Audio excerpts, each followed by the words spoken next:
everyone, welcome to your daily tarot reading. This is for Saturday the 10th of June. It's really a pleasure to be with you today. And I'm using the Art of Life tarot deck. And I really got this deck by chance. I got it secondhand here in Glastonbury. But a lot of you guys absolutely love this deck. Bernice in particular has bought this deck just because I've used it. Hi Bernice.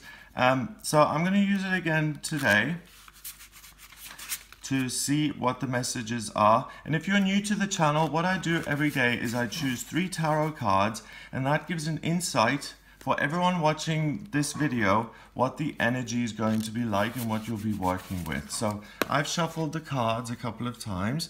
Let's see what messages we get. I'm going to choose the 3 cards, and with this deck, because there are images as well as quotes in this deck, I don't use reversed cards in this deck. Okay, I use them all upright, and that's my personal choice here for this deck.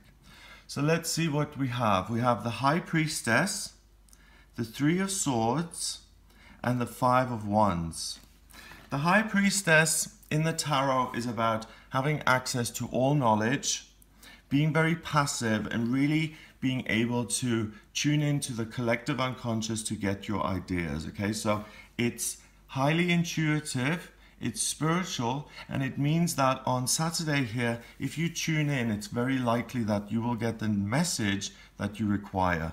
We also have a quote here: at the center of your being, you have the answer. You know who you are, and you know what you want. So that is exactly what the High Priestess is all about, getting in touch with the center of your being and having all the answers there. If you find it difficult to connect with the center of your being, or you're thinking now as I'm speaking, well, it's very well for him to say that since he seems to be able to do it, but how do I do it? The way to connect with your inner self is through meditation or yoga. And it's a type of meditation that makes you feel relaxed and that makes you feel like you're connecting to something greater. So there are many, many types of meditation out there. Research until you find the one that works for you. The next card is this 3 of Swords. And in the regular tarot, this is usually a heart with 3 swords in it, and it represents loss, heartbreak, and betrayal. Here it says, first of all, the picture is The Agony in the Garden by Paul Gauguin.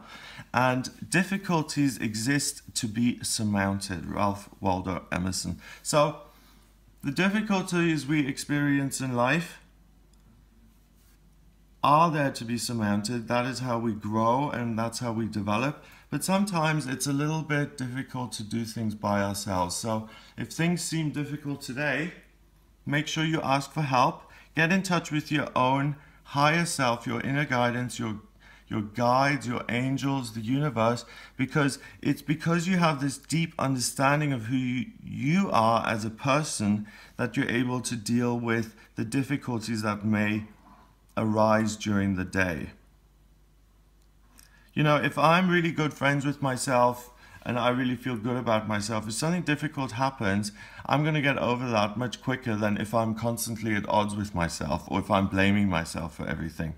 So you feel good about yourself, you know who you are. It's important to tune in to yourself this morning and to really connect, because something will appear on this day, something will occur that is less than ideal. But if you're able to distinguish between this is my stuff and this is their stuff, then you're going to find it much easier to deal with the situation, okay? Because if it's someone else's issue, then you realize that that's their problem, they can deal with it, and there's nothing you can do about it. Finally, we've got the 5 of Wands, and the 5 of Wands usually represents trivial conflict with other people.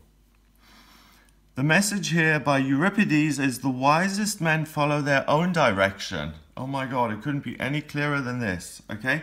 So there may be conflict and difficulty in your life on this day in the form and shape of other people.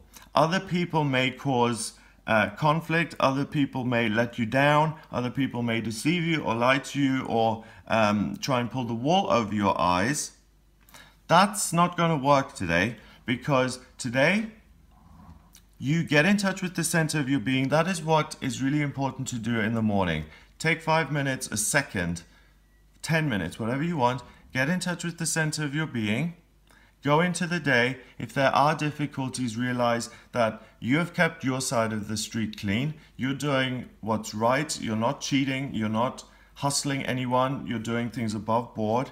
If there is conflict, first of all, you can relax by knowing that you're not the source of the conflict. Other people are through their behavior. So you don't have to beat yourself up. You don't have to blame yourself. You can see it for what it is. And you can choose to disengage from the conflict and follow your own direction. So this day is about independence, and it's about following your own direction and doing things in your way. I really wouldn't put things up for discussion on this day. I would keep discussion and collaboration to a minimum on this day. I would really focus on what it is you're interested in on this day, and I would work with that. So if you're retired, or if you're retired and you want to work at something today, either you want to create some art or some writing, or you want to apply for some volunteer work, and the other people in your life are saying, you can't do that, you know, you're 85 years old, why are you exerting yourself like this? Don't even tell them about it, and just do what it is you want to do. Follow your own direction, and don't have these other people kind of tell you what you can and can't do. It's none of their business. If you're employed or self-employed, really try and keep other people chipping in to a minimum. You make the decision on how to move ahead in your working life. Go for it. And this applies to all aspects of life, really. Personal relationships, friendships, your health. Really, the message, the answer that you're looking for. If there's a question in your life, the message is going to come from within you, from the center of your being, rather than from other people. The knowledge you get from other people today will be disappointing or trivial or useless. So you need to get in touch with yourself. That's where the deep, meaningful answers will come from. And the best way to get in touch with yourself is meditation. We don't have numbers. Oh yeah, we do. High Priestess is the second card of the major arcana, so that's 2, and 3 is 5, and 5 is 10. 10 reduces to 1 in numerology, and 1 is about being independent, following your own direction, pioneering your own ideas, and doing it on your own terms in the way that you would like. So this is your day, you decide what goes, and you're going to have a fabulous Saturday. I hope you have a great day. If you'd like a private reading with me, please get in touch via my website. It's gregoryscott.com. Click on the Readings tab to order your reading. If you like my videos and you'd like to support me, the easiest way of doing that is to click on that subscribe button. So if you did like this video, please, please, please subscribe, and I'll speak to you tomorrow.